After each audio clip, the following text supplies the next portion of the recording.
Your mind whispers to you every day, telling you what's safe, what's impossible, what you can't do. But what if I told you the very voice you trust the most is secretly keeping you trapped, sabotaging your growth and rewriting your reality without you even realizing it?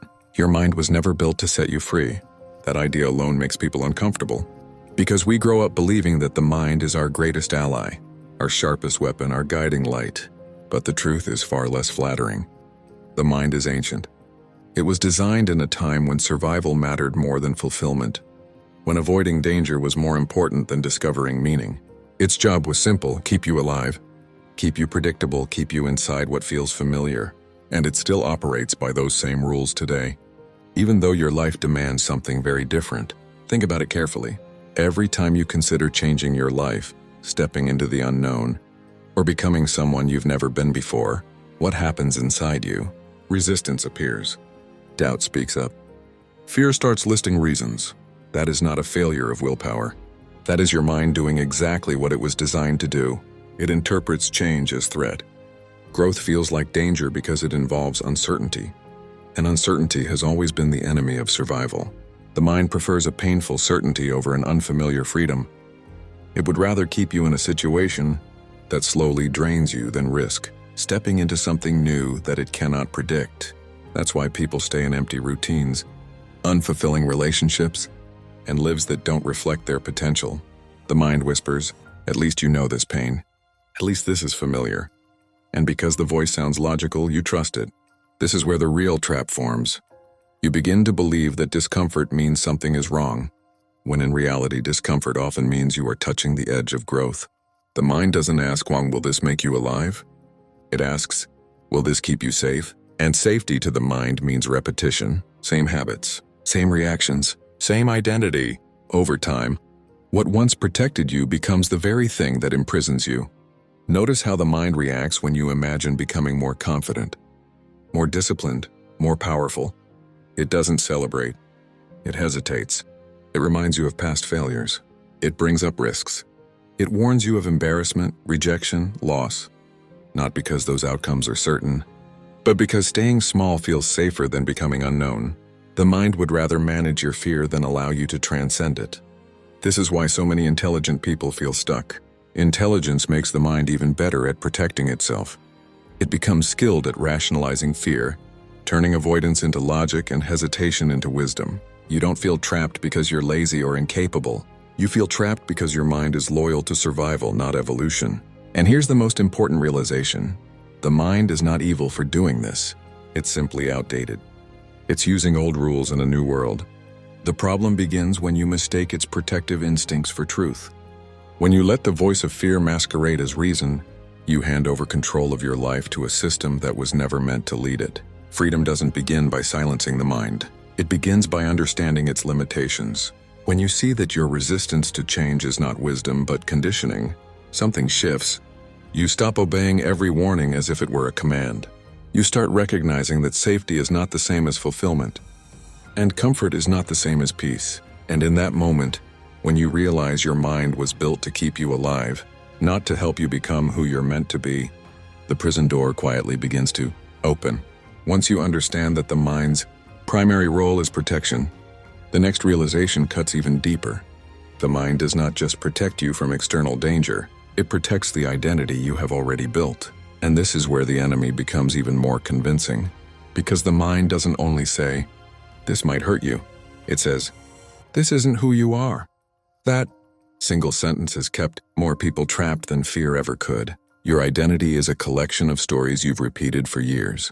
Stories about what you're good at, what you're not, what kind of person you are, what kind of person you could never be. Over time, these stories feel solid, almost permanent. The mind treats them as facts. And once something becomes part of your identity, the mind will defend it at all costs, even if that identity is the very thing holding you back. Notice how uncomfortable it feels when someone sees potential in you that you don't yet see in yourself. Instead of feeling inspired, you feel pressure. Instead of excitement, you feel exposed. That discomfort is not humility. It's your identity being challenged. The mind interprets this as a threat, because changing who you are feels like a kind of death. To the mind, losing an old identity is just as dangerous as losing physical safety, so it fights back. It brings up evidence from the past. It reminds you of times you tried and failed. It says this is just how you are. And because the mind speaks in your own voice, you believe it. You don't realize that this voice is not truth speaking, but habit defending itself. This is why real change feels so heavy. You're not just trying to build new habits. You're trying to dismantle an old self-image, and the mind resists that dismantling with everything it has. It prefers a predictable identity over an expanded one. Even if that identity is built around limitation, fear, or mediocrity, at least it is familiar. Think about how often you say things like, "I'm just not that kind of person," or "That's not really me." These phrases sound harmless, but they are invisible walls. They define the boundaries of your life. Once you accept them, your mind stops allowing evidence to the contrary. Opportunities appear, but you don't see them. Possibilities arise, but you dismiss them, not because they aren't real, but because they don't fit the identity your mind is protecting. And here's the most dangerous part. The mind will make this feel responsible. It will frame staying the same as being realistic. It will label growth as arrogance and change as pretending. In doing so, it keeps you loyal to a smaller version of yourself while convincing you that you're being honest. But identity is not who you are. It is who you have been. It is a pattern, not a destiny. The moment you see that, the grip begins to loosen. You realize that the discomfort you feel when once you begin to see that your identity is something the mind protects. Another layer reveals itself, an even quieter one. The mind does not only guard who you think you are, it also hides what you don't want to face. This is where the real manipulation happens. Because what you avoid does not disappear. It goes underground. And from there, it starts to run your life. Every thought you suppress, every emotion you label as unacceptable, every truth you refuse to acknowledge, gets pushed into the background of your awareness. The mind does this to keep you functional, to keep you moving forward without having to confront discomfort. But what it hides doesn't become powerless. It becomes unconscious. And anything unconscious has a strange kind of authority over you. This is why you sometimes react in ways you don't understand. You snap at someone you care about. You procrastinate when something truly matters. You sabotage opportunities right when things start to improve. These are not random behaviors. They are signals. They are the parts of you that were never allowed a voice, finding other ways to speak. The mind tells you that ignoring these parts is strength. It praises you for being rational, controlled, composed. But repression is not mastery.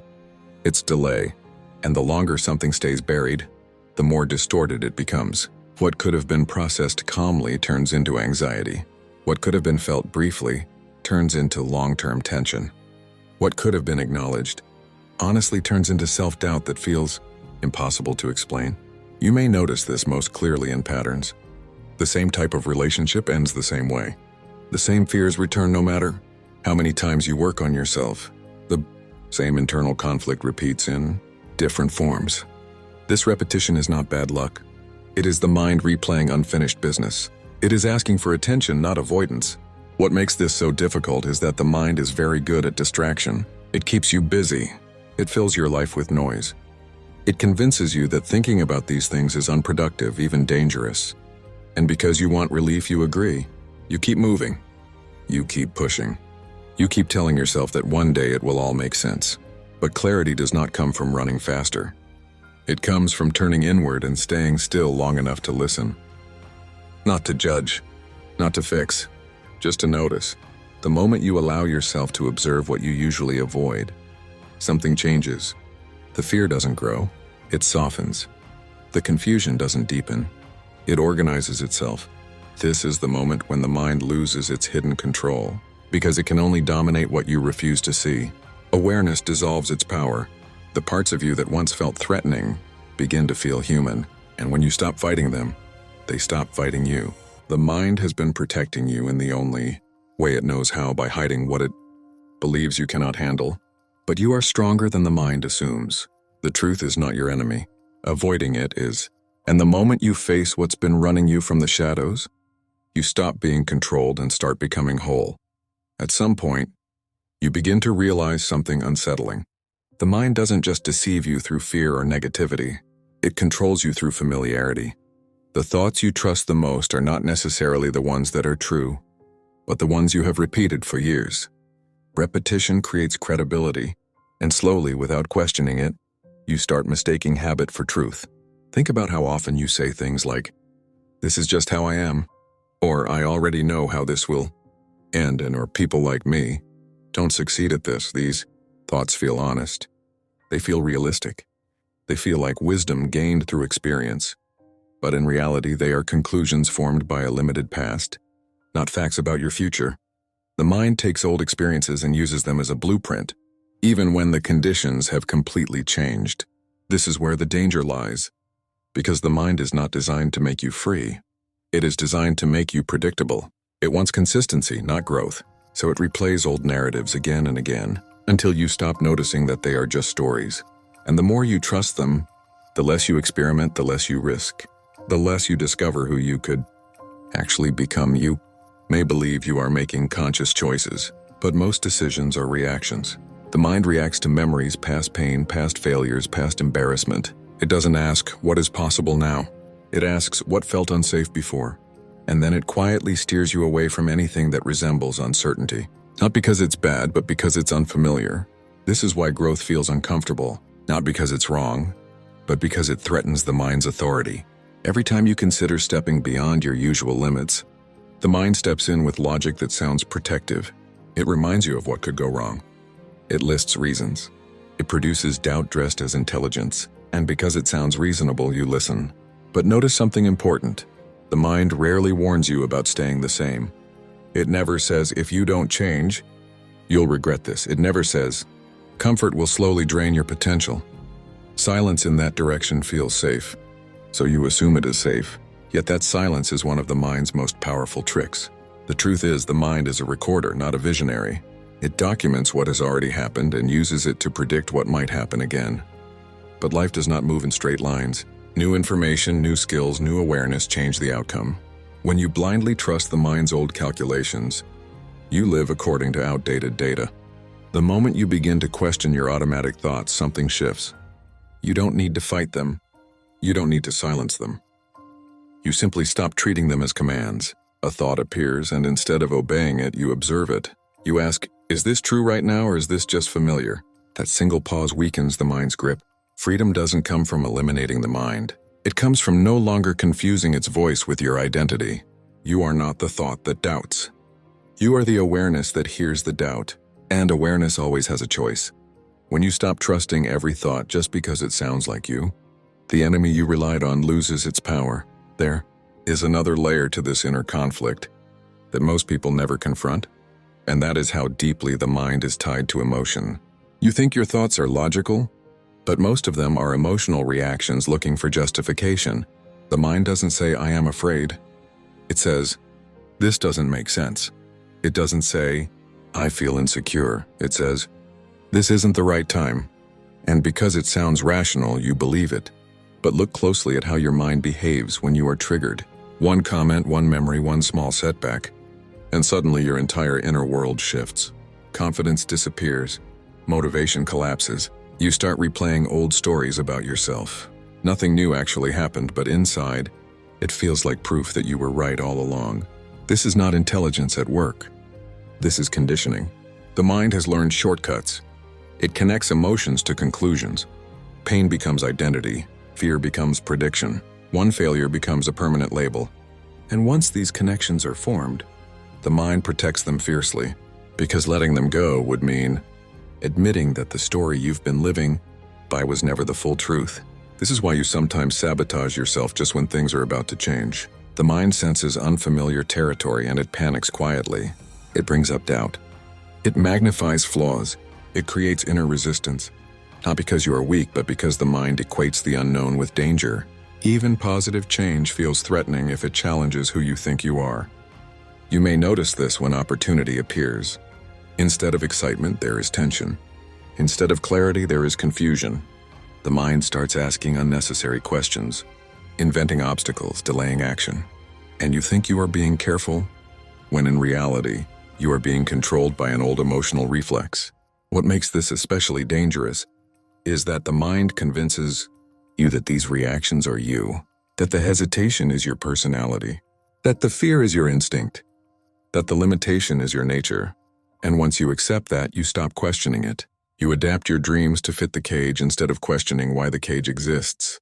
But here is the shift that changes everything. Emotions are information, not commands. Fear doesn't mean stop. Discomfort doesn't mean wrong. Anxiety doesn't mean incapable. They simply mean something unfamiliar is happening. And unfamiliar does not equal impossible. When you learn to sit with these emotions, instead of instantly obeying the thoughts they produce, you reclaim power. You begin to see that the mind reacts first, but awareness can choose later. You don't have to argue with every thought. You don't have to defeat it. You just have to stop letting it decide. This is where inner maturity begins. Not when the mind becomes silent, but when you stop being hypnotized by its urgency, when you can feel fear and still move, when you can hear doubt and still act, when you can experience discomfort without turning back. The enemy you trust the most is not cruel. It is simply outdated. It learned its rules in a different version of your life. And if you want a different future, you cannot keep surrendering to an old map. The moment you stop letting your emotions write your conclusions, you step out of the mind's control. Now comes the most uncomfortable truth of all, the one the mind avoids at any cost: responsibility. Not the surface-level idea of responsibility that sounds motivational, but the deeper kind that removes every excuse the mind has been hiding behind. Because as long as you believe your mind is doing this to you, you can remain a victim of it. The moment you realize you are the one following it, everything changes. The mind loves to outsource blame. It points to childhood circumstances, people, timing, luck. It builds a convincing case, and most of it is not entirely false. But partial truth can be more dangerous than a lie, because it keeps you stuck while feeling justified. The mind says, given what happened to you, this is the best you can do. And because there is pain behind that statement, you accept it without question. But responsibility begins when you see the difference between understanding your past and being ruled by it. Yes, your mind was shaped by experiences you didn't choose. Yes, certain patterns were learned before you were even aware of them. But continuing those patterns now is a choice, even if it doesn't feel like one. The mind hates hearing this because it removes its strongest defense. Notice how often you wait for motivation before acting, or clarity, or confidence. That waiting is not neutral. It is a decision to let the mind stay in control. The mind says, when you feel ready, then move. But readiness is not a feeling, it is a commitment. And commitment is something the mind resists, because it cannot predict the outcome. This is why awareness alone doesn't free you. You can understand every pattern, name every fear, analyze every habit, and still repeat the same behavior. Insight without responsibility becomes another form of mental entertainment. You feel evolved, but nothing changes. The mind loves this because it gets to stay dominant while pretending to grow. Responsibility is quiet and uncomfortable. It doesn't announce itself. It shows up in small moments when you choose to act despite resistance. When you stop waiting for inner permission. When you do the thing your mind keeps postponing. Not because you feel strong, but because you are done negotiating. At this stage, the mind will try one last strategy: identity. It will say, "This is just who I am." This sentence has ended more lives than failure ever has. Because once behavior becomes identity, change feels like betrayal of the self. But identity is not something you discover. It is something you practice. You become who you repeatedly act as, not who you think you are. Responsibility means accepting that no one is coming to override your mind for you. There will be no perfect insight, no final realization, no sudden transformation that makes effort unnecessary. Freedom is built through repeated, conscious disobedience to the mind's old commands. This doesn't mean becoming harsh or forceful with yourself. It means becoming honest. Honest about when you are avoiding. Honest about when you are choosing comfort over growth.